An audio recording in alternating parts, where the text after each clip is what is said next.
도시의 주, 주는 이 백성의 왕, 이 나라의 주 되신 주님. 주는 어둠 속의 빛, 절망 가운데 소망, 참된 평화 되시는 주님. 주와 같은 분 없네, 주와 같은 분 없네.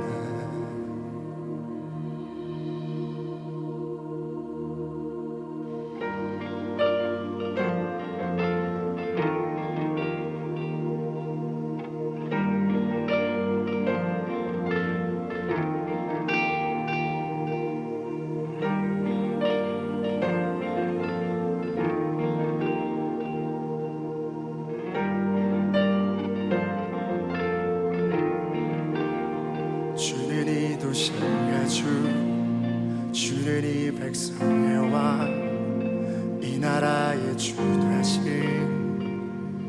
주님. 주는 어둠 속의 빛, 절망 가운데 소망, 참된 평화 되시는 주님.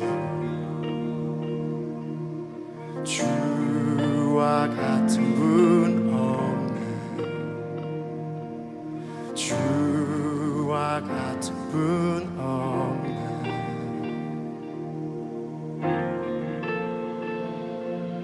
더 위대한 일 이 땅에, 더 놀라운 일 이 도시에 이루어지리.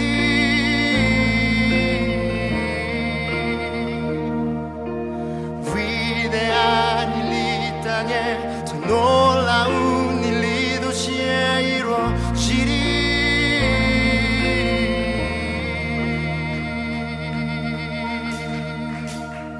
주는 이 도시의 주, 주는 이 백성의 왕, 이 나라의 주 되신 주님.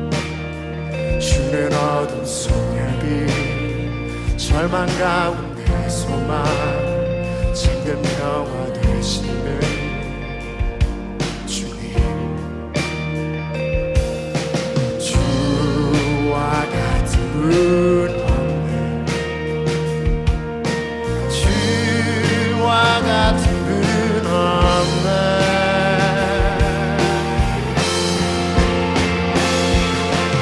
위대한 일 이 땅에, 놀라운 일 이 도시에 이루어지리.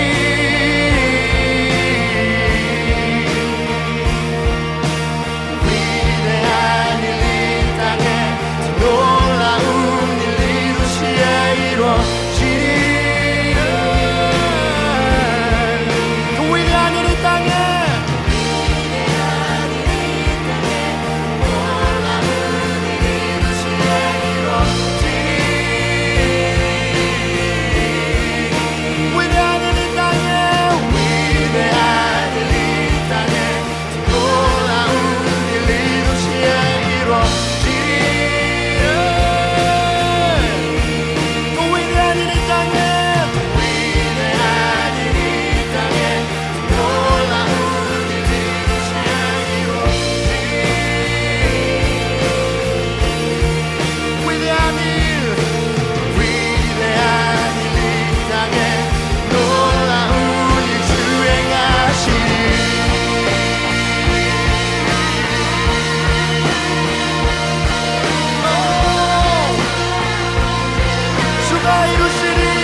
할례할 8일이 되매 그 이름을 예수라 하니 곧 잉태하기 전에 천사가 일컬은 바라라.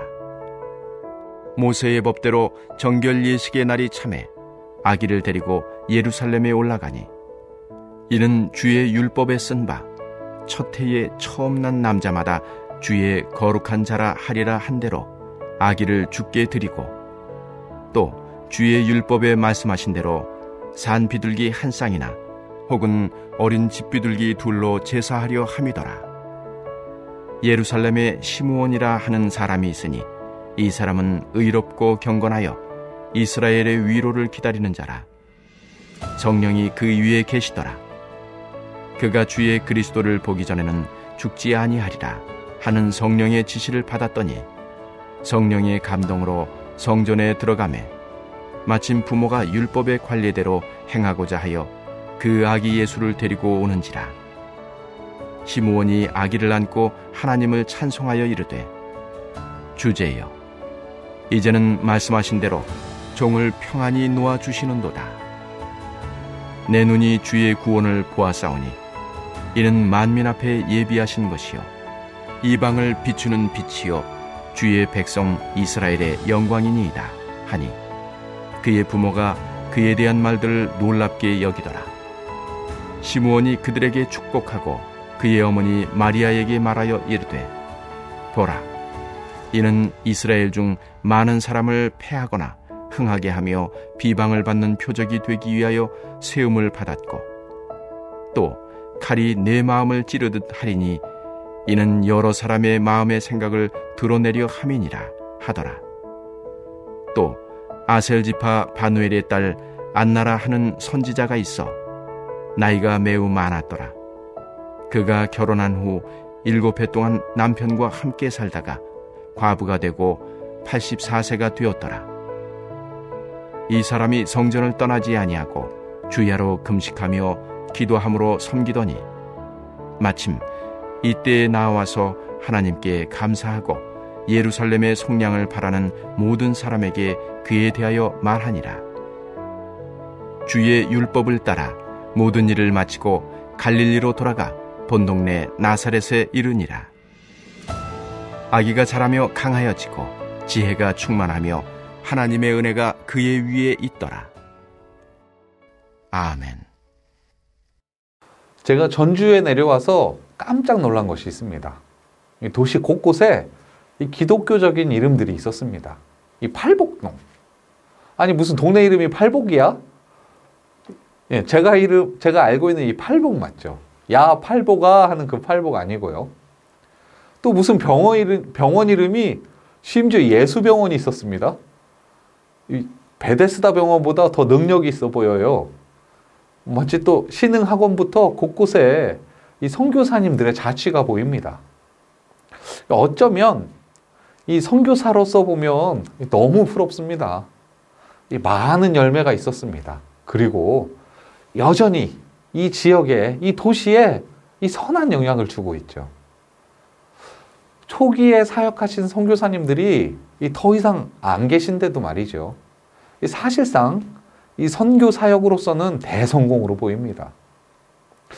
어떻게 이렇게 성공할 수 있었을까요? 제가 사역하면서 만나는 많은 선교사님들이 계셨습니다. 그 중에 이 영향력, 이 복음의 영향력을 의미하는 것이죠. 이 영향력을 오랫동안 그리고 또 성공적으로 미치는 이 선교사님과 이 본인이 사역을 마쳤지만 그로써 영향력이 끝나버리는 선교사님을 보았습니다. 이 두 분의 차이는 무엇일까요? 제가 분석하기로는 가장 중요한 차이는 이 현지인과 융화되어 살았는가에 있습니다. 즉, 선교사가 이 사역하는 선교지의 이 커뮤니티의 구성원으로서 함께 살아갔는가? 아니면 이 마치 물과 기름처럼요, 그저 이방인으로서 살아갔는가의 이 차이로 보였습니다.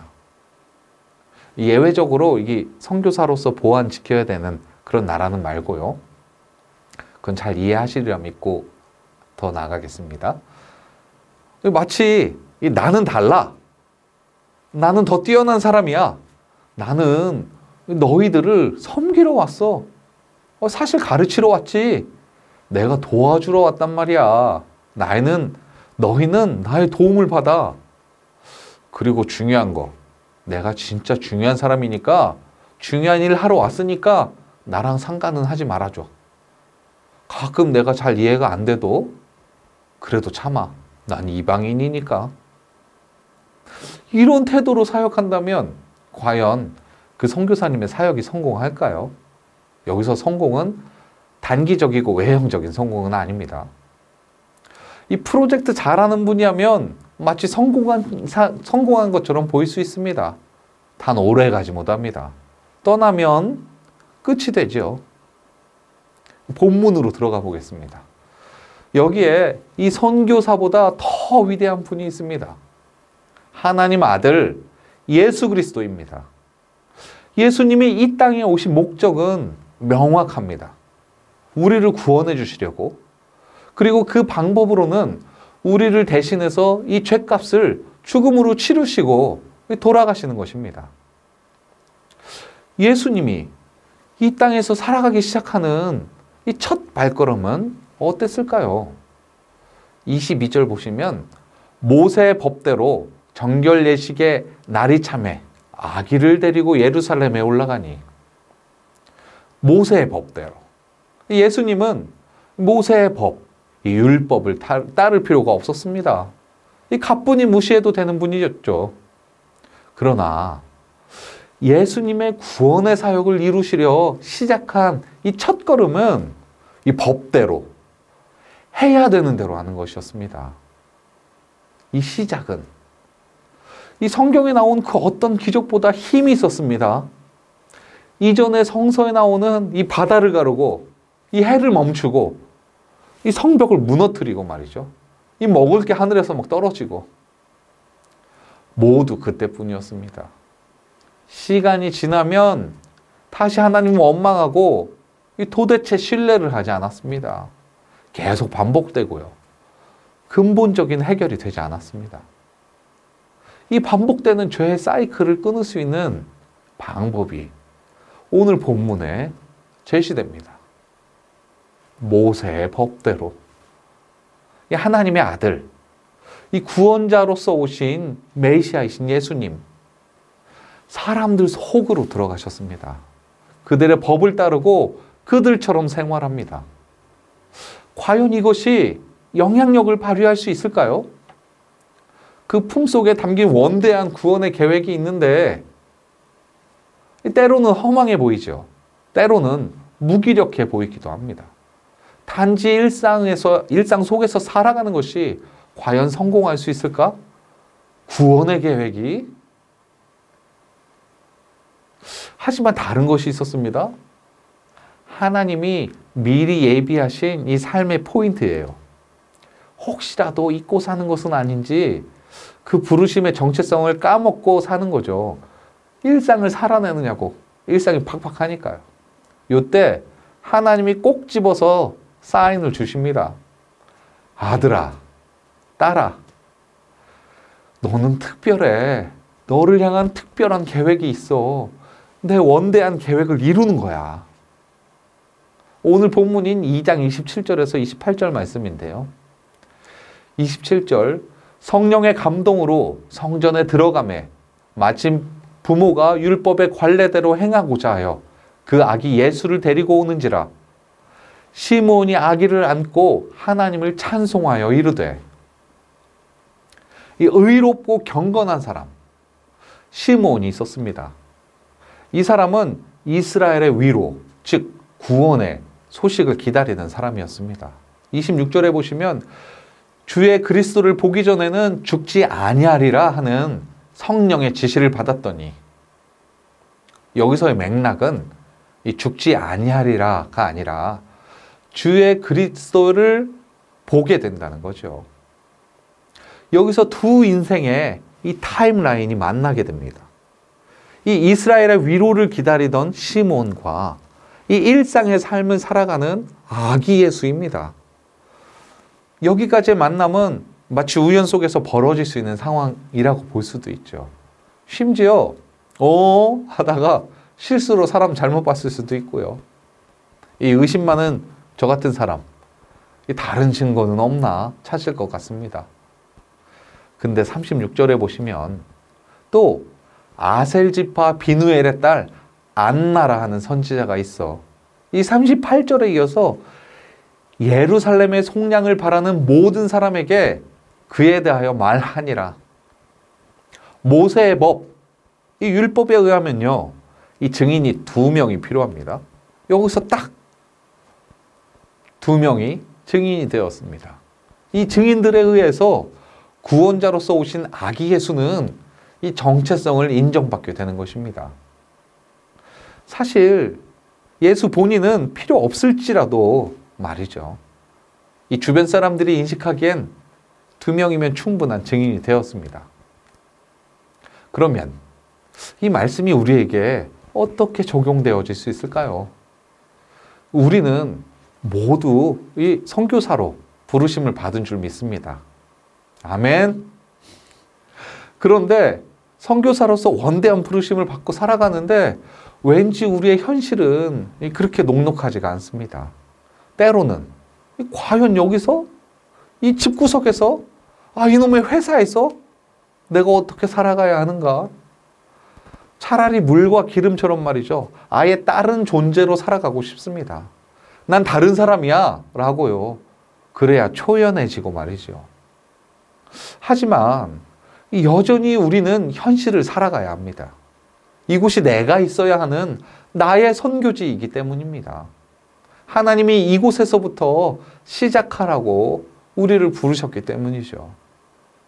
집에만 오면 들어오는 남편, 공부는 안 하고 맨날 게임이나 유튜브만 보는 애들, 뭔가 트집 잡을 게 있나 없나 보는 시댁, 또 하루 종일 직장에서 스트레스 받고 이제 좀 쉬나 했는데 이 바가지 긁는 사랑하는 아내, 아빠가 퇴근했는데 쳐다도 안 보는 우리 자식들, 여기가 우리가 일상으로 살아가야 하는 선교지입니다.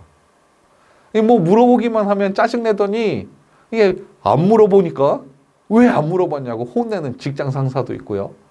내 아이디어인데 내 이름 쏙 빼고 자기가 기획한 것처럼 떠드는 직장 상사도 있고, 아니 도대체 시키는 것도 제대로 안 하면서 사고만 빵빵 터뜨리는 후배도 있고요. 이 직장도 우리가 구성원으로 살아가야 하는 선교지입니다. 우리 교회도 마찬가지고요. 우리가 살고 있는 이 이웃, 동네도 마찬가지입니다. 성공적인 선교사로서의 사역이 이 커뮤니티의 구성원으로서 인정받고 살아내야 한다고 말씀드렸던 것처럼 예수님이 나는 신이야 라고 인간과 동떨어지게 살지 않고 이 인간으로 이 땅에 와서 이 삶을 감내하신 것처럼 우리도 말이죠. 선교사로서 지금 하나님이 우리에게 주신 이 선교지, 이 삶의 자리를 살아내야 하는 것입니다. 비록 우리에게 더 높은 꿈과 이상이 있더라도 그 시작은 바로 여기, 우리의 삶부터입니다. 삶의 현실은 우리가 다음 단계로 나가기 위한 디딤돌이기도 하지만 어쩌면 우리가 우리의 부르심의 집을 짓기 위한 기반이기도 하지요.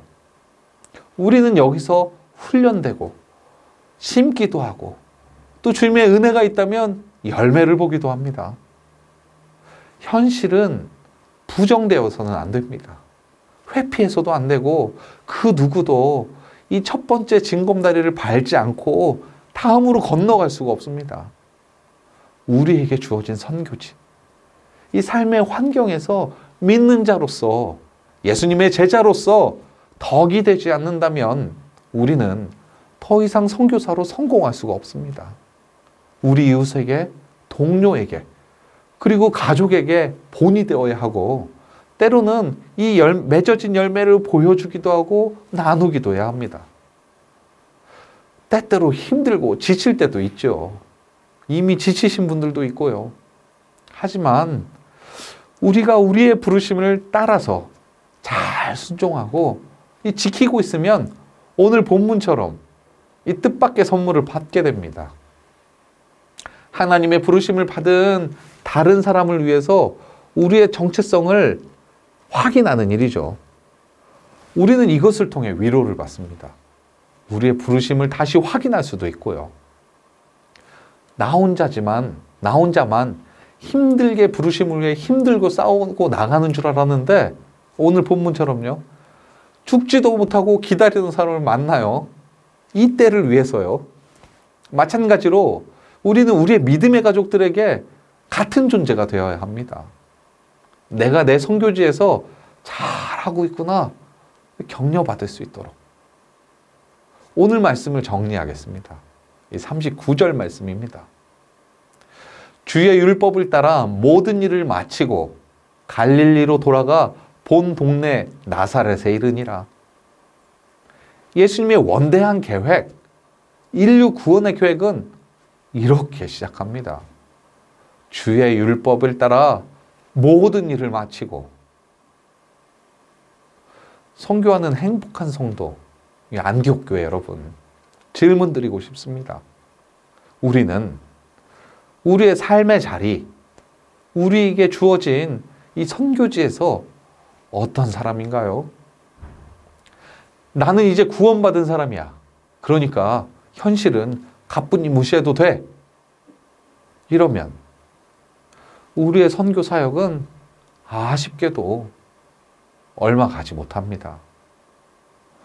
오늘의 예수님처럼 이 주어진 환경에서 이 룰을 따르면서 말이죠. 이 구성원으로서 최선을 다해서 살아가는 것, 이것이 선교하는 행복한 성도로서의 첫 번째 걸음입니다. 우리 함께 기도하겠습니다. 기도하실 때는 첫 번째, 우리 삶의 곳곳에서 하나님의 자녀로서 영향을 미치는 안디옥 성도가 되게 하여 주시옵소서. 두 번째 기도하실 때는 나의 힘이 아닌 오직 성령의 충만함으로 또한 이끄시는 대로 살게 하옵소서. 세 번째 기도하실 때는요, 선교사님들과 사역 가운데 또한 그 삶 가운데 놀라운 역사로 함께 하옵소서. 우리 함께 기도하시겠습니다.